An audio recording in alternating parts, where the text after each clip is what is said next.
you bought your first car at 14, right? The 34 Ford pickup V8. So you stayed loyal to the brand. Yeah, I stayed loyal to the brand. Yeah, yeah. But that's funny, that really does work, that brand loyalty.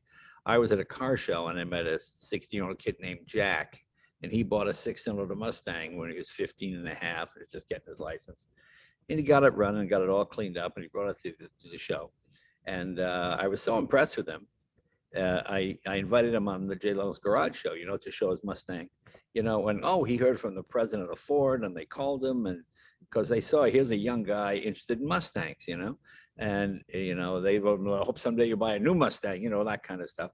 And he got invited to Mustang club events, and that's how you get young people interested in the hobby, we started something. We do a concours in Rhode Island at the Audrain Auto Museum.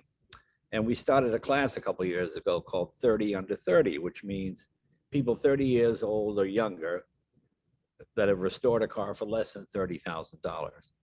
And we found a bunch of kids, young men and women who did this, and we invited them to the concours. And these kids were so thrilled to have their 2002 on the same field as Bugatti Chirons and Duesenbergs and exotic Ferraris.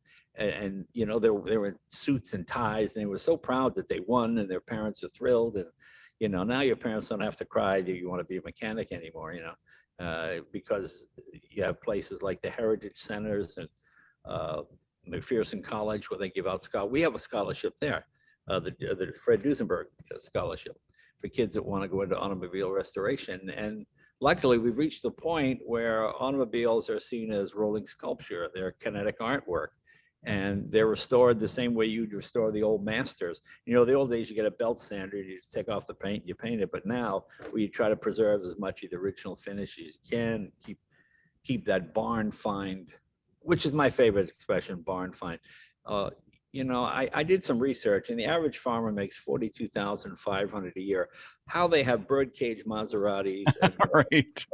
in their barns, covered with eggshells and $1 million vehicles hiding under the straw. Yeah. How is that possible? That's like my favorite thing. Oh, a barn find in the middle of Kansas. Really?